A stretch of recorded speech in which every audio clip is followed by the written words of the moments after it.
Hello everyone, welcome back to my channel. This is session 8 of SQL DBA 0 to Hero series. Today we are going to look into the concept of user database.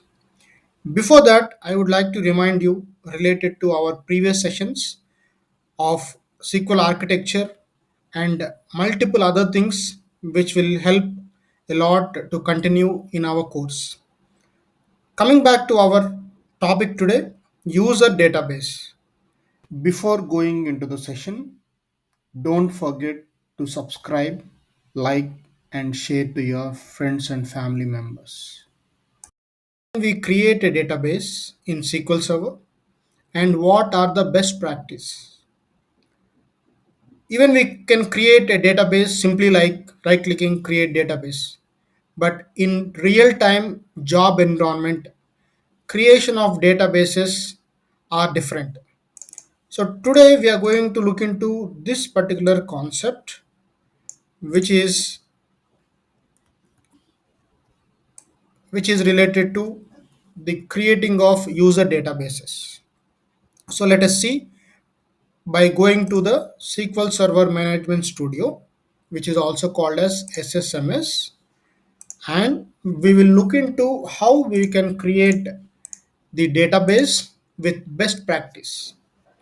So for the database to create the best practice is the naming convention.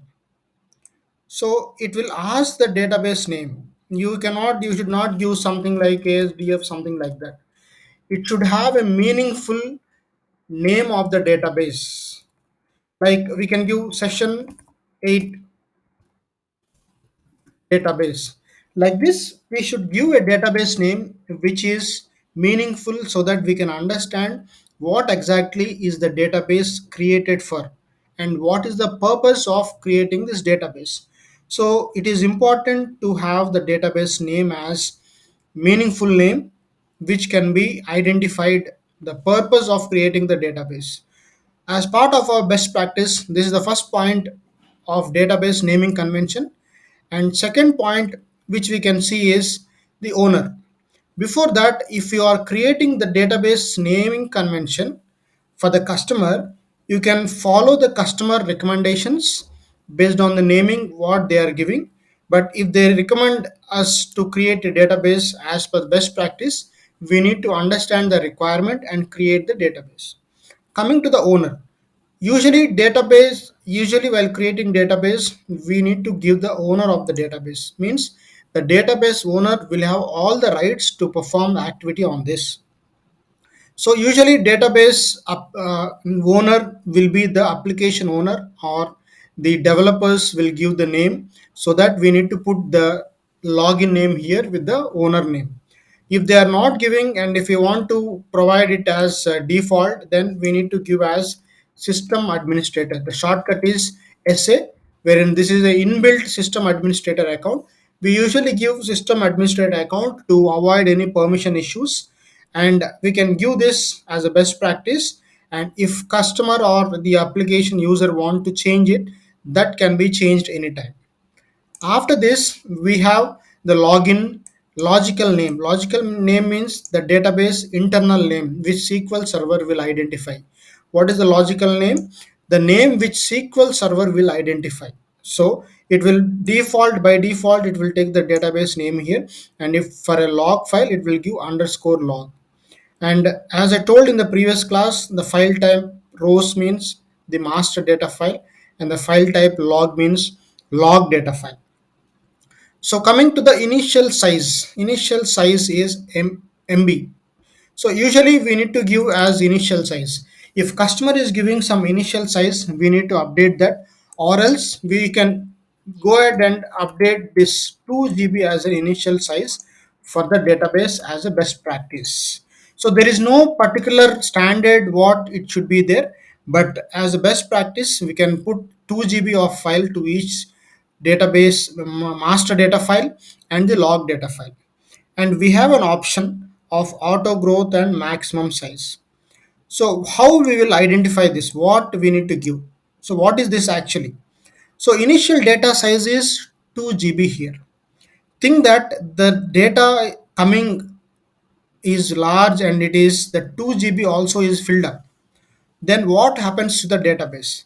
Then it will see the option is enabled or not. Enable auto growth is enabled or not.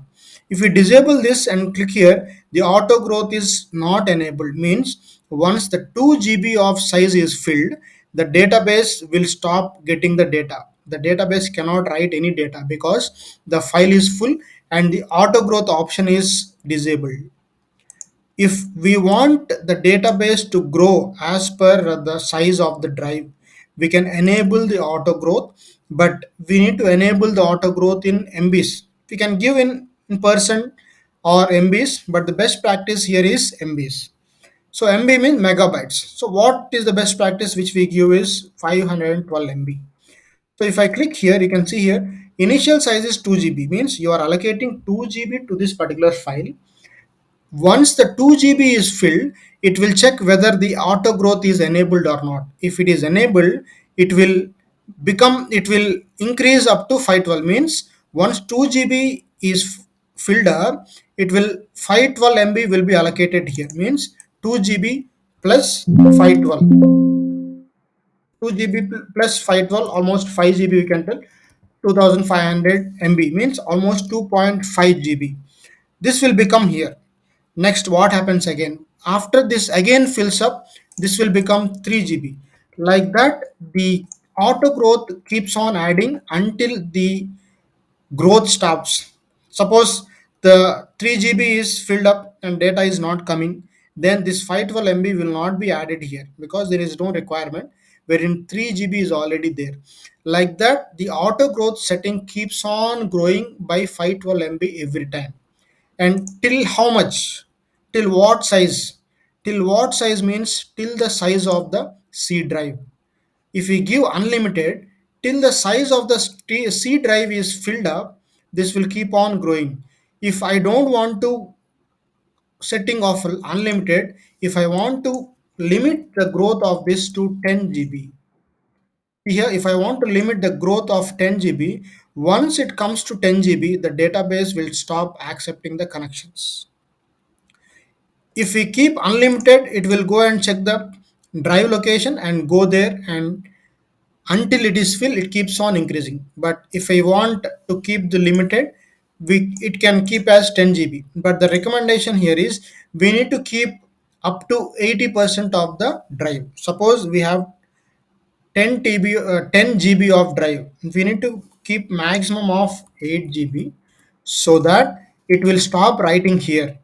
Once we get an alert that database is not writing, then we need to add space to that particular drive, or else for the time being we can increase another 500 MB, and we need to update to the required teams like storage team, Windows team, to add space to the particular drive.